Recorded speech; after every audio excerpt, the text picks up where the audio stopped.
हुए। अब हम एक विशेष कथा सुनेंगे जिसको सुनने से शास्त्रोक्त कृपा एवं आशीर्वाद प्राप्त होगा और जीवन सफल होगा। दक्ष प्रजापति की पुत्रियों में कद्रु और विनता दोनों कश्यप मुनि की पत्नियां थी। और एक समय में बातें बातों में कद्रु ने विनता को आग्रह पूर्वक कहा कि विनता, आकाश में तुम्हारी बहुत दूर तक जाने की दिव्य शक्ति है। तुम्हारी दिव्य शक्ति को देखकर मुझे लगता है कि हम एक शर्त लगाएं। शर्त के अनुसार ये तुम बताओ कि सूर्य देव के रथ में जो घोड़े जुते हुए हैं वो घोड़े सफेद रंग के हैं कि मिश्रित रंग के हैं, ये तुम बताओगे। अगर तुमने सही बताया तो मैं तुम्हारी दासी बन जाऊंगी, और अगर तुमने गलत बताया तो तुमको जिंदगी भर मेरी दासता स्वीकार करनी पड़ेगी। विनता और कद्रु में ये बातें चिढ़ी तो विनता ने ये सोचा भी नहीं कि अगर कोई इसमें षड्यंत्र हुआ और मुझे हारना पड़ा तो जिंदगी भर के लिए मुझे दासी बन के कद्रु की सेवा करनी पड़ेगी। ये बात तो बिल्कुल विनता ने ध्यान ही नहीं दिया। दक्ष पुत्री विनता और दक्ष पुत्री कद्रु में बातों बातों में खेल खेल में शर्त लगा। शर्त के अनुसार विनता ने सोचा कि मैं, सूर्य के घोड़े तो उच्च श्रवा हैं और उच्च श्रवा तो समुद्र मंथन में प्रकट ये घोड़ा है, ऐरावत के हाथी के समान ही श्वेत रंग का है, तो उसमें ऊपर जाके देख के शर्त लगाने की जरूरत ही क्या है। मैं तो यहीं से बोल सकती हूँ कि उच्च श्रवा घोड़ा तो बिल्कुल दूध की तरह सफेद है, जिसमें कहाँ दूर दूर तक एक काला तिल तक नहीं है।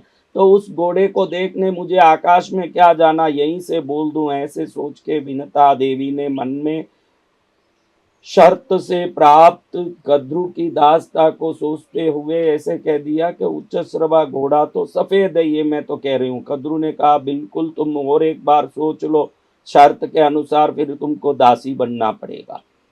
तो विनता ने कहा घोड़ा तो सफेद है, इसमें देखना क्या, मैं शर्त से कहती हूँ घोड़ा सफेद है। इतने में कद्रु ने अपने पुत्रों को, जो सर्प के रूप में प्रकट हुए थे, उन पुत्रों को कहा तुम तुरंत जाओ और सूर्य देव के रथ के घोड़ों के पूंछ में लिपट जाओ। तुम्हारे विषैली श्वास से उस घोड़े के पूंछ में जगह जगह वो विष काला धब्बा बन जाएगा और इससे वो पूरा घोड़ा मिश्रित रंग का दिखाई पड़ेगा। तुम इतना काम करके आओ। अब कद्रु के पुत्र जो सर्पगण थे उनको लगा कि ये तो धोखेबाज है, ये काम है, ये तो गलत काम है, इसको हम करेंगे तो हम तो गलत किए हुए दोषी ठहरेंगे। लेकिन माँ के आग्रह को कुछ सर्पगण टाल नहीं सके। भाई माँ ने कहा है तो वो करना पड़ेगा, ऐसा सोच के कुछ सर्पगण गए और कुछ इसको गलत समझ के वहीं रह गए। जो गए वो सर्प उच्चश्रवा, जो सूर्य देव के रथ में गुथे हुए घोड़े थे, उन घोड़ों के पूंछ में लिपट गए और उनके विषैले श्वास से घोड़े के पूंछ में जगह जगह काले काले धब्बे दिखने लगे। तो इधर कद्रु ने कहा को बहन, मैंने तो देखा है कि सूर्य देव के घोड़ा तो काला और सफेद रंग मिश्रित रंग का घोड़ा है। तो विनता कहती है ये तो समुद्र से निकले हुए दिव्य घोड़े हैं, ये कैसे सफेद हो सकते हैं, ये तो सफेद ही हो सकते हैं, ये तो मिश्रित रंग के हो नहीं सकते। तो कद्रु ने आग्रह किया फिर तो तुम देख ही लो बहन, क्योंकि सत्य के अनुसार मैं तुम्हारी दासी बनूंगी या तुम मेरी दासी बनोगी, दो में एक तो दासी बनेंगे। हम शर्त के हिसाब से प्रमाण देने के लिए उस घोड़े को ही देख लेना अच्छा है। तो विनता ने सोचा कि ये घोड़ा तो सफेद ही होना चाहिए, फिर भी मैं देख लूं। जब वो आकाश की ओर उड़ के घोड़े को देखने लगी तो दूर से घोड़े का पूंछ काला और सफेद रंग मिश्रित चितकबरा रंग का दिखने लगा। देखते ही विनता का श्वास ही रुक गया। माता विनता ने सोचा कि ये क्या हो गया, मैंने तो सफेद घोड़ा बोला, यहाँ तो ये घोड़ा मिश्रित रंग का निकला, तो मुझे तो जिंदगी भर के लिए दासी बनना पड़ेगा। अब एकदम उदास होते हुए विनता ने स्वीकार किया, बहन कद्रु, घोड़ा तो चितकबरा रंग का दिख रहा है। अब तुरंत कद्रु ने बड़े कुटिल हास्य के साथ कहा, फिर तो तुमको मेरी दासी बन के सेवा करना पड़ेगा। शर्त लगा हुआ था खेल खेल में, बात बात में, अब जो शर्त लगा उसको पूरा करना जरूरी था। अब बड़ी दुखी होकर के विनता अपनी ही बहन कद्रू की दासी बन गई। कद्रू बड़ी कुटिला थी, इसको बहुत परेशान करके काम लेती थी, बहुत दुखी करती थी। और इस दासता से उदास विनता दिनों दिन मुरझाने लगी और मुरझा के दुखी होने लगी। एक दिन गरुड़ देव ने पूछा अपनी माँ विनता देवी को कि माँ तुम इतनी दुखी क्यों हो, इतने परेशान क्यों हो। ये पूछते ही माता गरुड़ की माता विनता देवी ने कहा, बेटा खेल खेल में हमारे में एक शर्त लगा, शर्त के अनुसार मैं कद्रू की दासी बन गई हूँ कि इतना मेरा कश्यप ऋषि की पत्नी बन के, सती बन के, पतिव्रता बन के सेवा करने वाला शरीर किसी का दासी बन के आज उसके घर का बर्तन घिस रहा है, कपड़े धो रहा है, उनके घर के झाड़ू बुहारी करनी पड़ रही है। बड़ा दुख हो रहा है बेटा मेरे को। सुनते ही गरुड़ देव के मन में आघात लगा कि मेरी माँ दासी बन गई। ये सोच के ही बड़ा दुख हुआ गरुड़ देव को। गरुड़ देव एकदम दिल में वज्रपात हुआ, जैसे आघात लिए हुए माँ को कहने लगे, माँ मेरे होते हुए तुम दासी कैसे हो सकती हो। आप बताओ कोई भी तरीका जिससे आप उदासीता से मुक्त हो सकते हो, उस तरीके से मैं आपको किसी भी प्रकार का प्रयत्न करना पड़े, कोई भी कठिन परिश्रम या कोई भी दुस्साहस करना पड़े मैं करूंगा, लेकिन आपको दासता से मुक्त करके ही रहूंगा, ये मेरा शपथ है माँ। ऐसे विनता देवी के सामने उनके पुत्र गरुड़ देव ने प्रण लिया। तो विनता थोड़ी मन में दाढ़स बांधती हुई कद्रू के पास जाके बोली कि बहन कद्रू, अगर मुझे दासता से मुक्त करना हो उसके लिए कोई उपाय या कोई वस्तु आप प्राप्त करके मुक्त कर सकती हो तो बताओ, ऐसा कोई उपाय हो तो। कद्रू ने सोचा कि दासता से मुक्ति चाहती है तो मैं दुर्लभ से दुर्लभ वस्तु मांगू। बहन विनता, देवलोक में देवताओं के कड़े पहरे में अमृत रखा हुआ है। अगर वो अमृत मेरे पुत्र प्राप्त करेंगे तो मेरे पुत्र अमर हो जाएंगे और हम सब अमरता प्राप्त करेंगे। अगर तुम वो अमरता प्रदान करने वाला अमृत कलश लाके हमको दो तो हम जरूर तुमको दासता से मुक्त कर देंगे। सुन के विनता को लगा ये तो बहुत कठिन कार्य है, ऐसे अति कठिन सुरक्षा वलय में रहा हुआ अमृत को कौन ला सकता है। बड़े दुखी भाव से मन में उदास होती हुई विनता गरुड़ देव को मिली। गरुड़ देव ने पूछा, माँ छोटी माँ ने बताया क्या किस प्रकार से दासता से मुक्ति हो सकती है।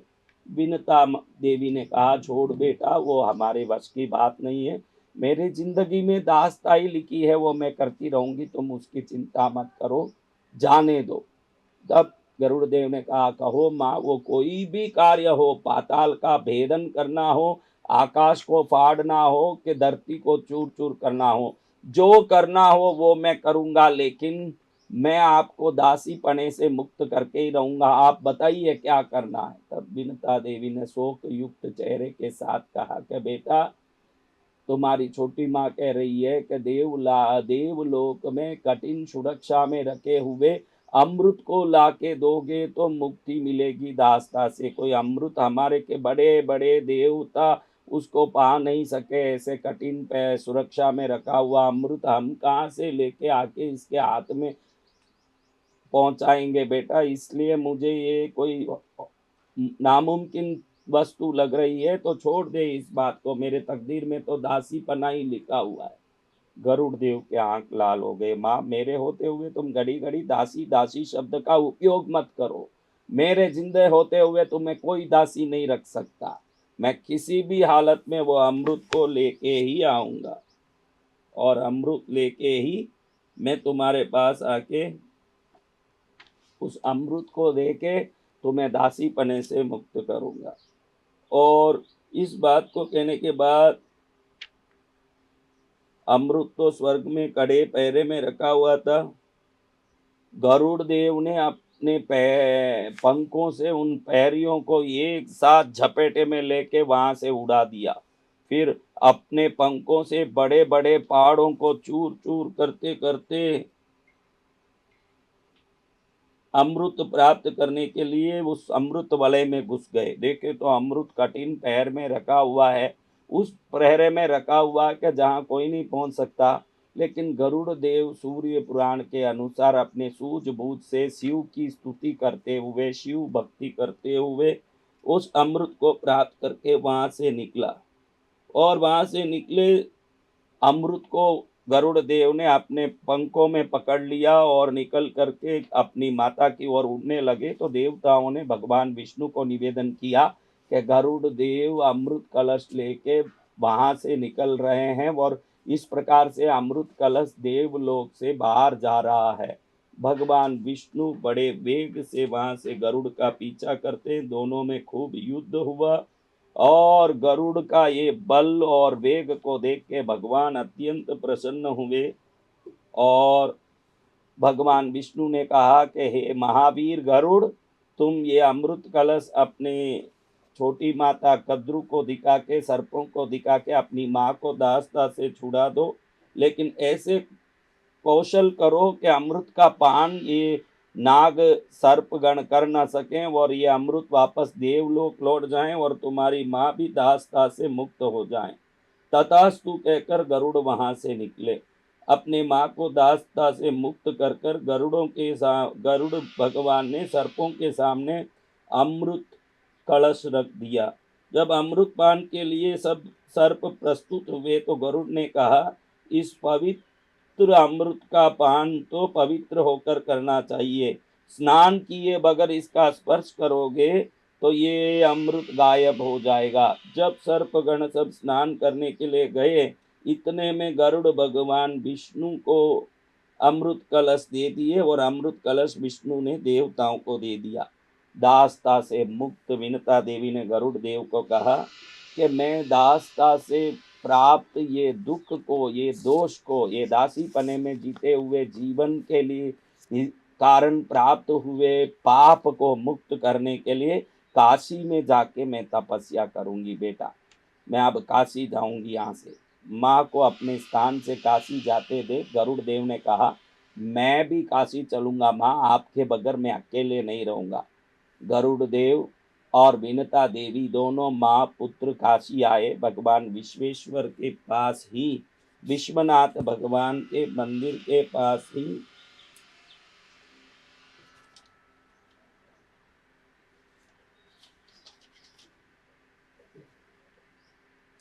पाटन दरवाजा मोहल्ले में, काशी में पाटन दरवाजा मोहल्ला देखते हैं, वहाँ कामेश्वर मंदिर के द्वार पर विनतादित्य भगवान का, विनतादित्य यानी विनता देवी द्वारा स्थापित सूर्य देव का मंदिर, विनतादित्य मंदिर जिसको खगोल का आदित्य भी कहते हैं, उस मंदिर की दिव्य स्थापना विनता देवी ने काशी में की। पाटन दरवाजे के पास, कामेश्वर मंदिर के पास। और ऐसे पवित्र खगोल का आदित्य की स्थापना माता विनता देवी ने की, जो विनता आदित्य भी जाने जाते हैं। और गरुड़ देव ने शांभव लिंग की स्थापना की, भगवान शिव की स्थापना की। विनता देवी इतने दिन तक दासी रही, मन में विचार आया कि मैं जरूर कोई पाप कर्म की हुई हूँ जिससे मुझे ये दासी पना भुगतना पड़ा, इसलिए अब मुझे ये दास पने से मुक्त होने के लिए, इस दास बनने के पाप और दोष से मुक्त होने के लिए साधना करनी चाहिए।